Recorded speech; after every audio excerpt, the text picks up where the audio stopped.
نحمده ونصلی علی رسولہ الکریم اما بعد۔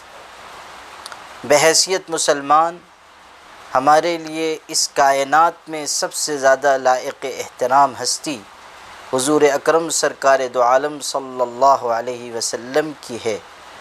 ہم انہیں اپنی جان، اپنے مال، اپنی عزت و آبرو اور اپنی اولاد سے زیادہ محبوب خیال کرتے ہیں۔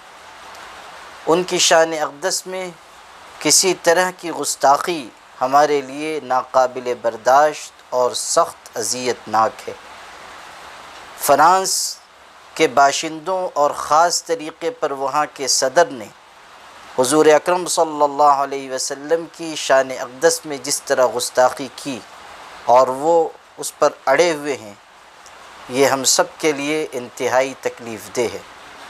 فرانس کے صدر نے اپنی مریض ذہنیت کی وجہ سے وہ طریقہ اختیار کیا ہے جو شریف انسانوں کا کبھی نہیں ہو سکتا۔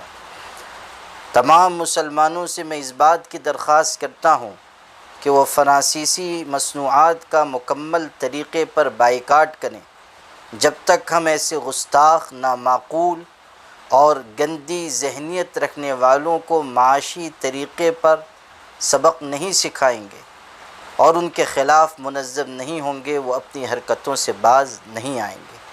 اس لیے تمام مسلمان فرانس کے بنے ہوئے تمام مصنوعات کا اور وہاں سے باہر آنے والی تمام چیزوں کا پوری طرح بائیکاٹ کریں۔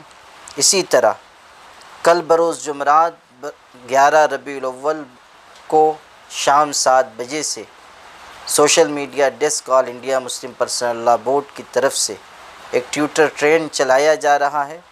آپ تمام حضرات اس میں شرکت کریں تاکہ سیرت طیبہ کا پیغام دور تک اور دیر تک پہنچایا جا سکے۔ والسلام علیکم ورحمۃ اللہ وبرکاتہ۔ ہمارے ویڈیوز آپ کو پسند آ رہے ہوں تو لائک، کمنٹ اور شیئر کریں، اور مزید نئی ویڈیوز کے لیے ہمارے چینل دعوت میڈیا کو سبسکرائب کریں اور بیل آئیکن پر کلک کریں۔